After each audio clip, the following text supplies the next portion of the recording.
আগামী সপ্তাহের শুরুতেই কলকাতা সহ দক্ষিণবঙ্গের জেলাগুলিতে তাপমাত্রা বাড়তে পারে, তবে হালকা শীতের আমেজ বজায় থাকবে বলে জানিয়েছেন আলিপুর আবহাওয়া দপ্তরের বিজ্ঞানী অন্বেষা ভট্টাচার্য। দক্ষিণবঙ্গে বেশিরভাগ জায়গাতে বিলো নর্মাল আছে, যা নর্মালের থাকার কথা এই সময়, মানে জানুয়ারির মাঝামাঝি সময়। সেই তুলনায় আমরা কিন্তু কোনো কোনো জায়গায়, মানে বেশিরভাগ জায়গাতেই বিলো নর্মাল, এক দুটো জায়গাতে অ্যাপ্রিসিয়েবলি বিলো নর্মাল আছে, মানে বেশ অনেকটা তফাৎ আছে।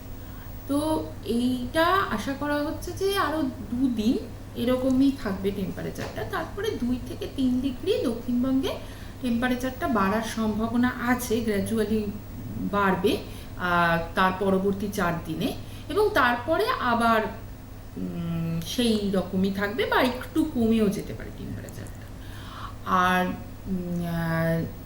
শুকনোই থাকবে, কোনো বৃষ্টিপাতের সম্ভাবনা নেই। উত্তরবঙ্গের ক্ষেত্রে টেম্পারেচারটা সেরকম কোনো পরিবর্তন হবে না, মানে যেরকম আছে এখন মোটামুটি সব জায়গাতেই নর্মাল বা বিলো নর্মাল, কোনো কোনো জায়গায় অ্যাবাভ নর্মাল, কিন্তু সেটা খুব কম। বেশিরভাগ জায়গাতেই নর্মালের আশেপাশেই আছে উত্তরবঙ্গে, এবং টেম্পারেচারটা মোটামুটি সেরকমই থাকবে।